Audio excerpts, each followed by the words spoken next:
waktu itu kan kita udah pernah kutip juga ya, kalau kita cuma belajar syariah doang, kering. Karena hidup itu isinya cuma halal haram, sunnah, makruh, itu aja. Kita melakukannya sebagai satu kewajiban. Sedangkan kalau kita udah naik tingkatannya dalam ilmu tasawuf, kita mengerjakannya karena kita suka, karena kita cinta. Bukan kita merasa ini beban, saya mesti sholat zuhur, enggak. Kita pengen kalau boleh dua kali ada sholat zuhur, bener gak? Untung aja ada ilmu syariah, itu jadi bid'ah, bener gak?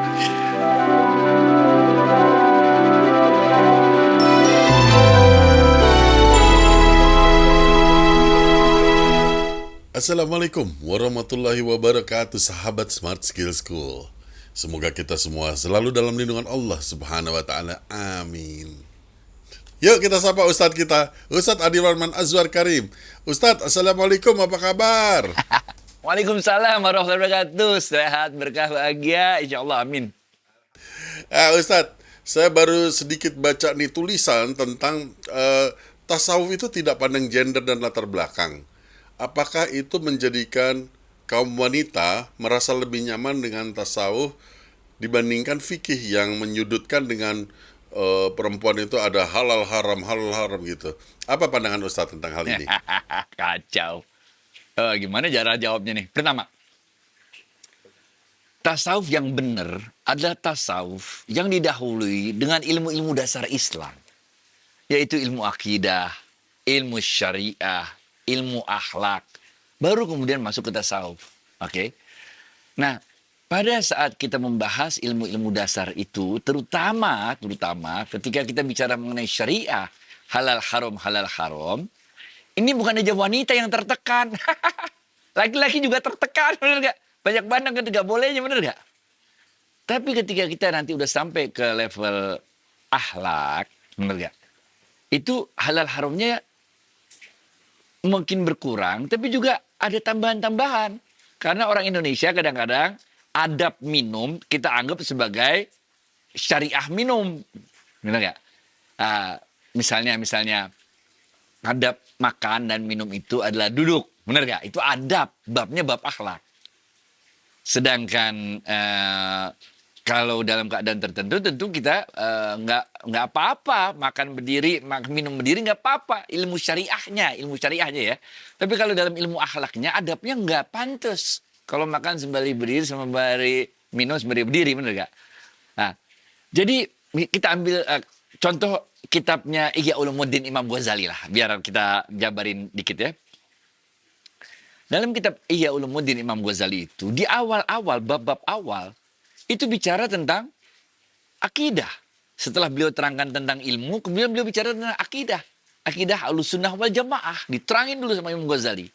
Setelah diterangkan akidah, baru beliau masuk kepada syariah. Diterangin di situ rahasia sholat, rahasia puasa, rahasia zakat, rahasia haji. Dibahas semua dulu sama Imam Ghazali. Setelah dibahas bab syariah oleh Imam Ghazali, baru Imam Ghazali membahas akhlak. Akhlak baca Quran, adab makan, adab bergaul, segala macam dibahas. Adabnya, akhlaknya Rasulullah SAW. Baru setelah itu Imam Ghazali membahas tentang hati. Penyakit-penyakit hati, kebersihan hati, segala macam, benar ya? Nah, jadi bukan aja wanita yang merasa tertekan dengan ilmu fikih, laki-laki juga tertekan, anak-anak muda juga tertekan, benar gak? Di ilmu tasawuf, karena kita udah ngelewatin itu semua, memang terasa jadi longgar, karena ilmu tasawuf kita bicara tentang hakikat, benar gak? Itu sebabnya rasanya ilmu tasawuf lebih sejuk. Tapi dalam kitab itu juga Imam Ghazali menjelaskan tuh nanti ada golongan-golongan sufi yang sesat, gitu. Juga ada orang-orang ahli ibadah yang sesat. Jadi sebenarnya ini adalah tahapan. Kita nggak bisa lompat langsung kepada ilmu tasawuf. Kita udah bahas waktu itu, ingat gak? Di zaman Bani Abbasiyah, zaman keemasan Islam waktu itu, ketika Islam begitu dahsyatnya berkembang, kemudian di zaman Bani Abbasiyah itu terkenal satu perpustakaan yang luar biasa, namanya House of Wisdom, namanya itu. Di mana kitab-kitab, karangan-karangan filsuf Yunani, filsuf Romawi, itu diterjemahkan ke dalam bahasa Arab. Lalu orang-orang yang nggak punya pengetahuan agama yang cukup, mereka langsung belajar baca tulisan filsafat itu. Sehingga dia langsung lompat ke filsafat tanpa dapat ilmu dasarnya. Benar nggak? Yaitu akidah, syariah, akhlak, baru kita masuk pada ilmu tasawuf. Ilmu tasawuf juga ada tingkatan-tingkatannya, benar nggak? Nah, itu sebabnya sebetulnya yang dirasakan oleh wanita sama juga dirasakan juga oleh kita laki-laki, anak kecil juga begitu. Jadi kalau waktu itu kan kita udah pernah kutip juga ya, kalau kita cuma belajar syariah doang, kering. Karena hidup itu isinya cuma halal haram, sunnah makruh itu aja. Kita melakukannya sebagai satu kewajiban. Sedangkan kalau kita udah naik tingkatannya dalam ilmu tasawuf, kita mengerjakannya karena kita suka, karena kita cinta. Bukan kita merasa ini beban, saya mesti sholat zuhur. Enggak. Kita pengen kalau boleh dua kali ada sholat zuhur. Bener gak? Untung aja ada ilmu syariah. Itu jadi bid'ah. Bener gak? Jadi itulah perbedaannya. Memang awalnya kita harus tahu dulu ilmu syariah. Tapi kalau cuma syariah aja, hidup kita jadi kering. Karena tinggal pilihan black and white gitu. Hitam putih. Tapi kalau kita udah masuk ilmu tasawuf, itu isinya tentang kecintaan. Kita melakukan sesuatu itu, kecintaan kita kepada Allah. Bahkan kita melihat suatu maksiat pun kita melihat makna hikmah di balik maksiat itu. Bagaimana Allah menciptakan itu? Coba lihat. Kalau nggak ada COVID, emang ada vaksin anti COVID?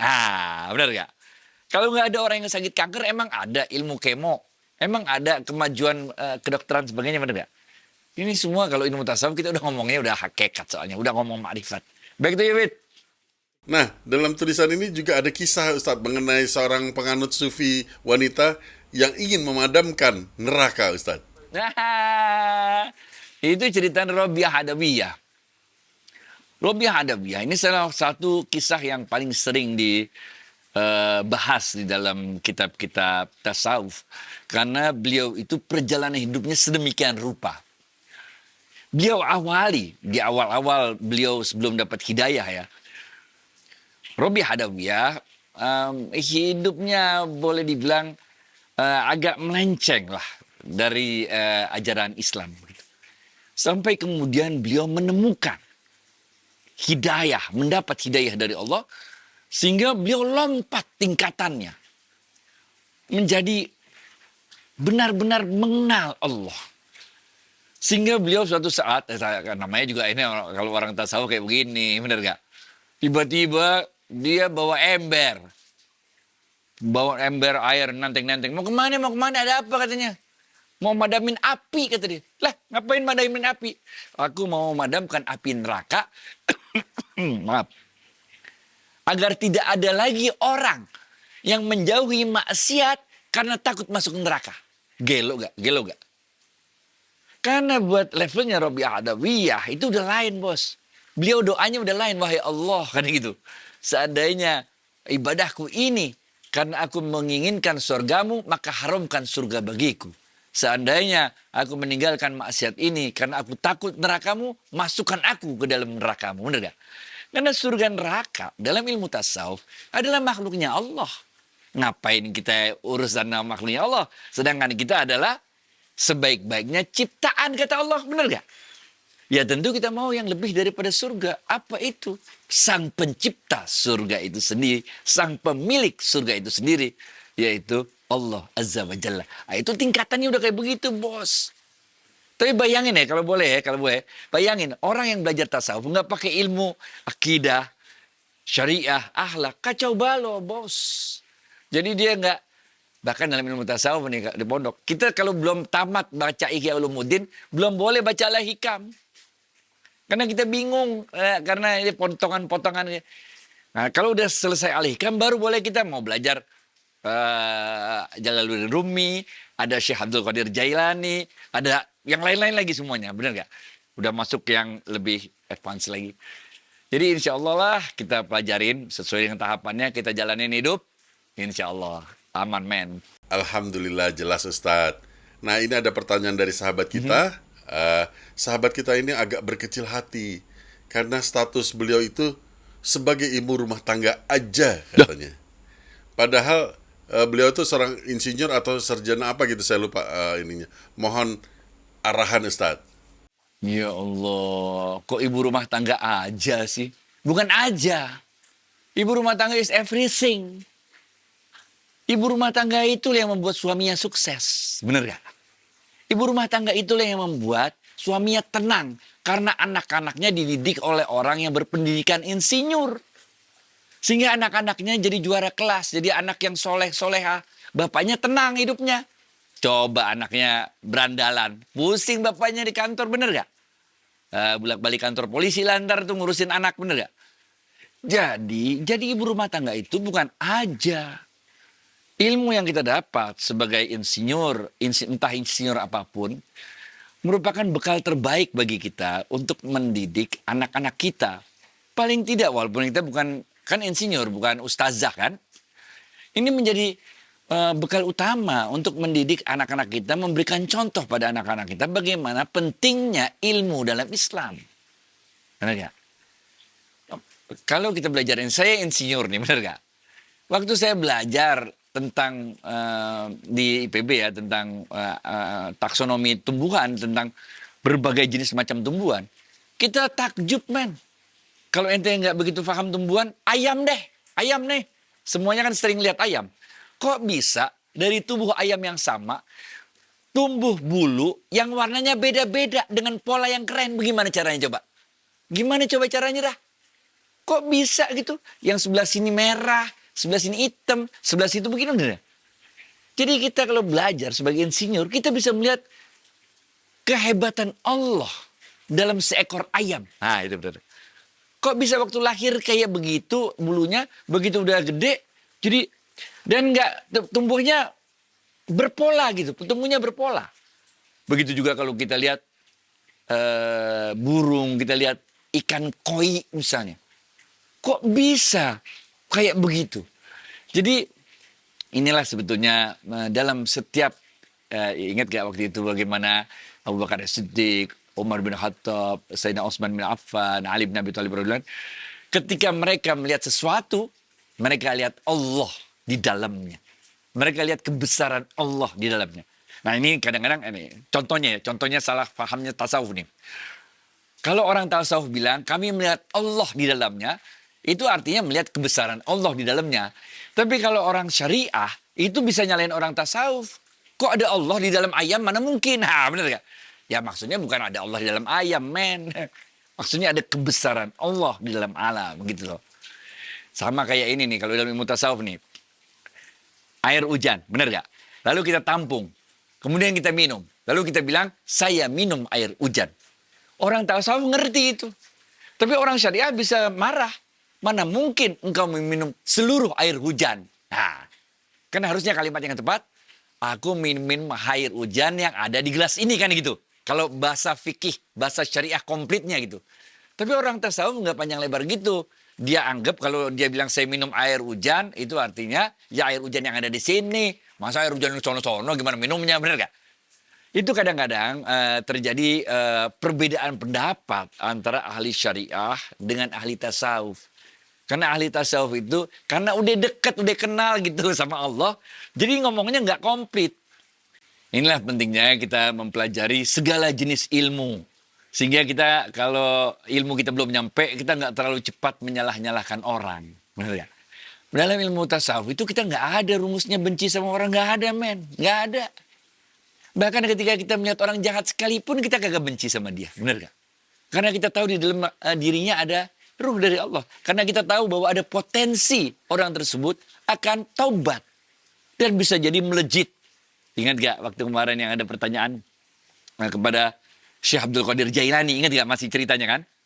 Ya Syekh, kata si orang ahli maksiat ini. Bisakah orang ahli maksiat seperti diriku ini, bisakah Allah membuat orang ahli maksiat seperti diriku ini bertaubat? Bisa, kata Syekh. Tenang, oke anakku katanya. Bisakah orang ahli maksiat seperti diriku ini mencapai ketinggian makom seperti engkau, Syekh? Oh, Syekh Abdul Qadir Jalil senyum. Bisa, anakku bisa. Pertanyaan ketiga, men, menohok. Bisakah orang setinggi makommu menjadi ahli maksiat sepertiku? Wah, langsung siap aja sujud istighfar pada Allah. Jadi ketika kita melihat satu maksiat pun, melihat orang jahat pun, kita melihat ada potensi kebaikan di dalam dirinya. Nah, ini dalam sentuhan-sentuhan tasawuf tadi, kita tidak menghukumi orang. Ini halal haram, tapi kita lecut potensi kebaikan di dalam dirinya. Sehingga dia merasa bahwa di dalam dirinya itu ada potensi lain selain potensi berbuat maksiat. Yaitu potensi untuk berbuat kebaikan. Dan kalau potensi berbuat kebaikan ini yang dilakukan, maka lebih banyak orang yang lebih senang kepada dia dan sebagainya. Oke? Back to you, Fit. Menarik Ustadz, menarik Ustadz. Jadi kita sebagai orang terus harus bersabar dan melihat potensi kebaikan. Namun demikian, sampai batas mana Ustadz? Kita itu nggak boleh jadi marah Ustadz ketika dizolimi. Sedangkan kita harus melihat potensi kebaikan terus. Marah mah nggak ada rumusnya, ngapain marah-marah, nggak nyelesain masalah, bos. Nggak nyelesain masalah, ngapain marah-marah. Rasulullah SAW kurang hebat apa, bos? Beliau kagak marah-marah, bener nggak? Kalau orang, bahkan dalam Islam, kita dilarang untuk menghina, mengejek, ngata-ngatain Tuhannya orang lain. Karena ada zaman dulu waktu Rasulullah SAW bawa Islam kan, dia punya Tuhan Lata wa Uzza itu yang patung-patung yang dianggap Tuhan oleh orang musyrik Mekah waktu itu kan. Nah itu Rasulullah SAW melarang kita untuk menghina. Karena orang yang dihina Tuhannya itu, karena kecintaan dia terhadap Tuhannya, karena kejahilan dia, bisa jadi membalas, menghina Tuhan kita. Benar nggak? Itu nggak boleh, itu ada dalam Quran, bos. Karena kalau dia menghina Tuhan, berarti dia menghina pencipta dirinya sendiri dan menghina ruh yang ada dalam dirinya sendiri, benar nggak? Jadi kita dalam ajaran tasawuf ini, orang yang sejahat apapun, itu kita rangkul. Kita sentuh karena kita yakin di dalam dirinya setiap orang itu akan kembali ke tempat asalnya yaitu surga. Benar gak? Sebagian ada yang bisa langsung masuk surga, sebagian ada yang dicuci dulu di neraka lalu masuk surga. Benar gak?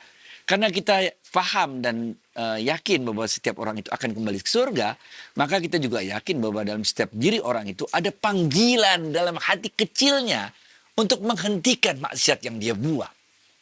Penjahat itu capek, dia pengen gimana caranya saya bisa menghentikan ini, bener ya? Waktu saya dulu kuliah, ini cerita dikit enggak? Baru lulus SMA, masuk IPB. Itu tiap Jumat malam pasti udah ada teman-teman nongkrong naik mobil di depan kos saya. Lalu kita naik mobil ke puncak. Lalu kita nongkrong di puncak lah, makan jagung bakar, apa segala macam.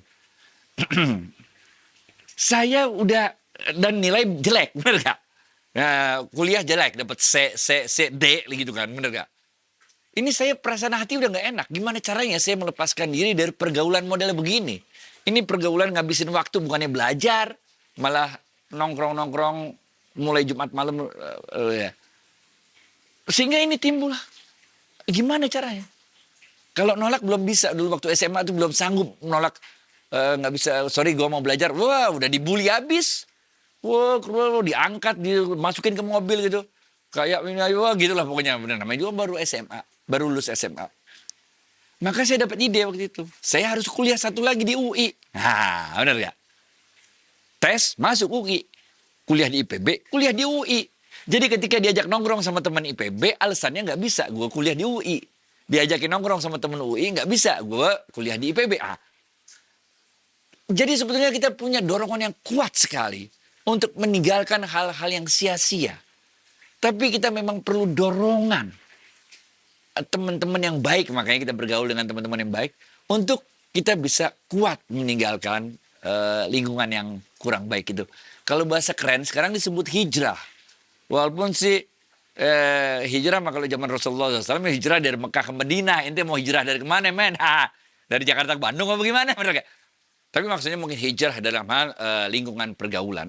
Oke? Jadi Ustadz gak pernah marah ya Ustadz? Nggak pernah marah bagaimana? Marahlah. Marah itu ada beberapa sebab. Marah yang pertama adalah ketika ekspektasi kita tidak terpenuhi. Ini kita marah. Benar gak?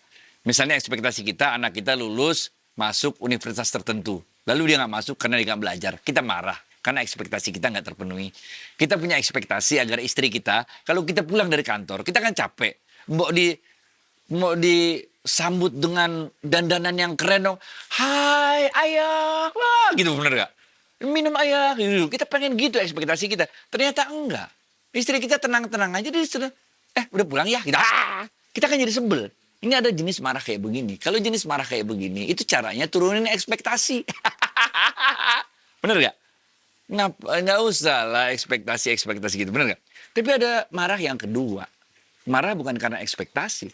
Marah karena kita sendiri berbuat kesalahan. Pernah gak ngerasain gitu? Aduh bego banget sih gue, aduh bego banget sih gue. Kita marah pada diri sendiri. Karena kita melakukan satu kesalahan. Karena luapan emosi sesaat, bener gak? Tiba-tiba kita gebrak meja, tiba-tiba kita apa gitu. Terus kita nyesel sendiri. Oh, jadi bego gitu, pecah kaca, ini apa segala macam. Bener gak? Ini marah jenis yang kedua. Kalau ini kita harus latihan. Latihannya pakai puasa dan sebagainya. Itu udah. Tapi ada jenis marah yang ketiga, marah yang dianjurkan oleh agama, yaitu ketika Tuhan kita dihina, ketika Rasulullah SAW kita dihina. Nah, jenis marah ketiga ini harus diungkapkan dan diluapkan sesuai dengan ajaran Islam. Nggak boleh juga kita mengungkapkan dan melampiaskannya dengan tidak sesuai ajaran Islam. Ente marah dengan sesuatu maksiat, lalu ente ungkapkan kemarahannya dengan bawa bom, ente dudur, ya kacau. Bunuh diri ente begitu namanya, benar gak? Bukan aja bunuh diri terserah dah yang benar gak? Itu kan urusan sama Tuhan. Tapi ente kan juga mencelakakan orang lain, benar gak? Jadi meluapkan, menyatakan kemarahan kita itu harus juga dengan cara-cara yang sesuai dengan syariah. Ini baru Islam yang keren, men. Ya, back to you, Fit. Oke, paham Ustadz. Di luar itu jangan marah-marah lah. Ustadz kesel. Pengen tanya deh. Pengen tanya ya. Kalau habis marah emang selesai itu masalah. Nah, misalnya kita ambil contoh ya. Kita ke restoran. Lalu kita tidak layani dengan baik. Lalu kita marah-marah. Lalu kita keluar nggak jadi situ. Apa yang dapat kita menangkan dari marah itu? Bener gak? Ya pergi nggak apa-apa, masih ada tamu lain datang. Bener gak? Kata tukang restorannya, bener gak? Daripada lu sini ngerepotin, ngerusak suasana, marah-marah, lu bener mendingan lu pergi dah, bener gak? Bener gak? Jadi marah-marah itu, misalnya anak kita buat kekeliruan. Namanya juga anak-anak kita juga dulu waktu anak-anak. Saya waktu belajar mobil, nabrakin mobil. Bapak saya kagak marah, ayah saya nggak marah, it's okay. Biaya belajar nyetir mobil kan, bener gak? Coba kalau kita bentak-bentak anak kita segala macam. Akhirnya dia nggak berani lagi bawa mobil kita. Terus anak kita nggak mau belajar mobil, kalau kita gituin, enggak kan? Dia belajar mobil pakai temennya, bener gak? Mobil temennya yang ditabrakin, tambah pusing lagi kita, bener gak? Nah, bener gak? Jadi marah-marah nggak pernah menyelesaikan masalah. Itu sebabnya dalam Islam, jangan marah. Baik itu, Ibit. Ya, puas. Yang nanya puas nih Ustadz. Oke Ustadz, terima kasih atas waktu dan tausiahnya. Assalamualaikum warahmatullahi wabarakatuh. Waalaikumsalam warahmatullahi wabarakatuh.